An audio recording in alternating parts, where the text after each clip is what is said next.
Hi friends, எப்படி இருக்கீங்க? இன்றைக்கி சண்டே ஸ்பெஷல். இன்றைக்கி ஆம்பூர் பிரியாணி ரெசிபி பார்க்கலாம் வாங்க. எண்ணெய் காஞ்சிருச்சு. பட்டை ஒரு 2 கிலோ அரிசிக்கு பட்டை, கிராம்பு, ஏலக்காய் போடுறோம். அதுக்கு அளவு 1 கிலோ வெங்காயம்,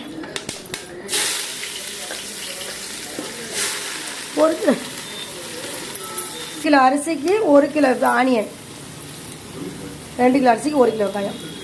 இந்த வெங்காயம் சீக்கிரம் வேவறதுக்காண்டி கொஞ்சம் உப்பு சேர்த்துக்கிறோம். நம்ம அரிசி 2 கிலோ ஆனியன் நல்லா சிவப்பாக வெந்துருச்சு. அடுத்தது 6 ஸ்பூன் இஞ்சி பூண்டு உளுந்து சேர்க்குறோம். நம்ம அதுலேயே ஆம்பூர் பிரியாணிக்கு 6 ஸ்பூனு 2 கிலோ அரிசிக்கு.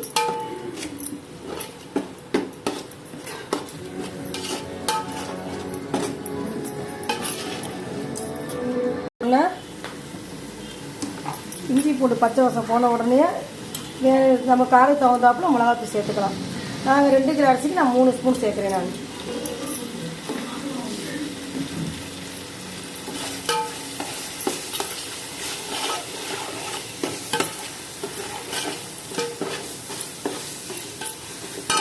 அடுத்தது 1 கிலோ தக்காளி, 2 கிலோ பாசுமதிக்கு 1 கிலோ தக்காளி, மிளகாத்தூள் போட்டு தக்காளி போடுறோம். அடுத்தது தக்காளி போட்ட அடுத்தது கொத்தமல்லி அரைக்கட்டு, புதினா அரைக்கட்டு, அடுத்தது பச்சை மிளகா. 2 கிலோ அரிசிக்கு 8 பச்சை மிளகா போடுறோம். 2 கீரி போடணும். 8 மிளகாவை போட்டு நல்லா வதக்கி விடணும். எல்லாம் மிக்சிங் ஆகும் மசாலாவில். கொத்தமல்லி, புதினா, பச்சை மிளகா போட்டுனா 3 லெமன், 2 கிலோ அரிசிக்கு 3 லெமன் புளிஞ்சு ஊற்றிருக்கோம். நம்ம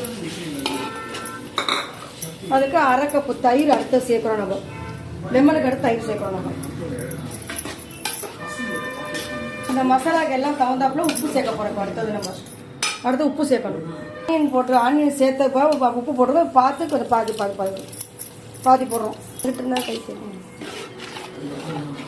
எல்லா மசாலாவும் கிரேவி அவங்களுக்கு ஒன்றும் சேர்க்க.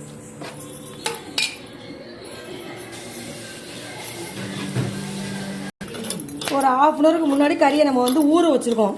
நல்லா மஞ்சள் பொடி போட்டு கழுவிட்டு அதில் தயிர், 2 ஸ்பூன் இஞ்சி பூண்டு போட்டு உப்பு போட்டு ஊற வச்சுருக்கோம். அரை மணி நேரம் ஊறிருக்கு.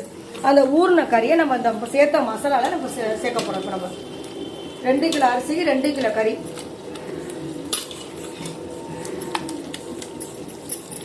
அந்த மசாலா எல்லாமே மிக்ஸ் பண்ணி விட்டுருவோம். அதில் ஊற்றி அந்த கறியும் தண்ணியிலே வெந்துடும். எல்லாமே ஒரு 10 நிமிஷம் இதுலேயே நம்ம வேக விடணும். தண்ணியிலே வெந்துருச்சுன்னா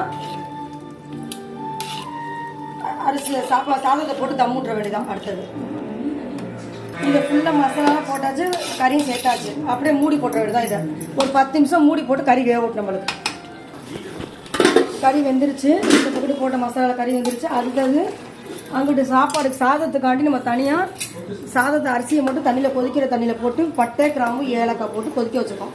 இதை வடித்து அதில் போட்டு தம் விட்டுற வேண்டியதான். சாதம் வெந்துருச்சு. வடித்த சாதத்தை அதில் போட்டு தம் விடுறோம். நம்ம 3/4 பதம் தான் வடிக்கணும். சாதம் வடிச்சோன்னே போட்டாச்சு.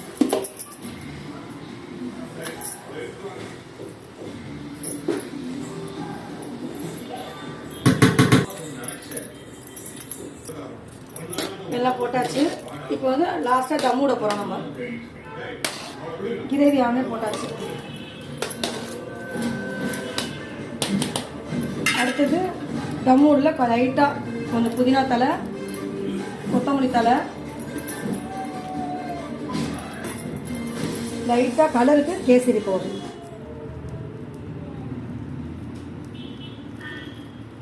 சும்மா லைட்டாக போட்டால் போதும். கலருக்கு தான் கொடுக்குறோம் நம்ம கேசரி பவுடர்.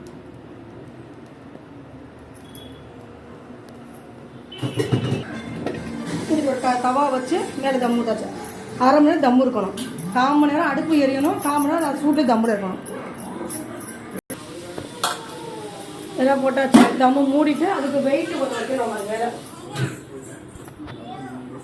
மூடி போட்டாச்சு. அதுக்கு மேலே வெயிட்டில் கொஞ்சம் தண்ணி வச்சுட்டோம்னா 1/4 மணி நேரம் அடுப்பு எரியணும்.